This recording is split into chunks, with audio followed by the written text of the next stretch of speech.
Adani power Adani group की छठी ऐसी company बन गई है जिसका मार्केट कैप 1 लाख करोड़ रुपए के पार चला गया है। इस खबर के बीच आज यानी सोमवार के कारोबार में ये स्टॉक 270.80 रुपए पर ऑल टाइम हाई लगातार नजर आया है।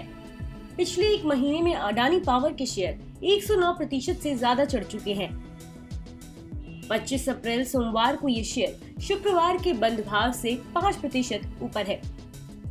इस साल अब तक ये शेयर 165% की तेजी दिखा चुका है, जबकि इस महीने इस शेयर में 46% की बढ़त देखने को मिली है। बता दें कि इससे पहले Adani green energy, Adani transmission, Adani total gas, Adani enterprises और Adani port and special economic zone Adani group की ऐसी कंपनियां रही हैं जिन्होंने 1 लाख करोड़ रुपए के मार्केट कैप का माइलस्टोन हासिल किया है। इस पावर स्टॉक में इस साल शुरुआत से तेजी देखने को मिली है। बाजार जानकारों का अनुमान है कि पावर कंपनियां फाइनेंशियल ईयर 2021 से 22 की चौथी तिमाही में मजबूत प्रदर्शन करेंगी। इस उम्मीद के दम पर ही पूरे पावर पैक में तेजी देखने को मिल रही है।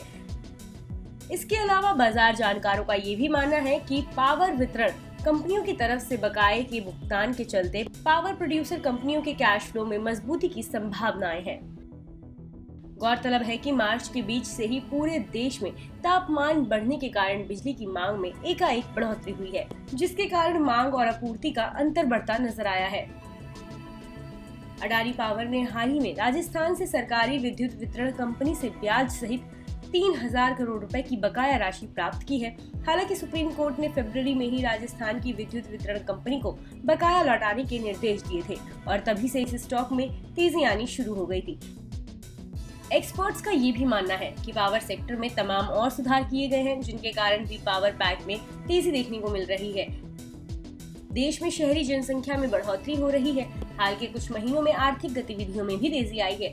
इसके अलावा साफ सुथरी और विश्वसनीय पावर सप्लाई की बढ़ती मांग पावर सेक्टर के लिए बड़े मौके बना रही है, जिसका असर पावर के शेयरों पर देखने को मिल रहा है। बता दें कि मनी कंट्रोल पर दिए गए विचार एक्सपर्ट्स के अपने निजी विचार होते हैं। वेबसाइट या मैनेजमेंट इसके लिए उत्तरदायी नहीं है। यूजर्स को मनी कंट्रोल की सलाह है कि कोई भी निवेश निर्णय लेने से पहले सर्टिफाइड एक्सपर्ट की सलाह लें।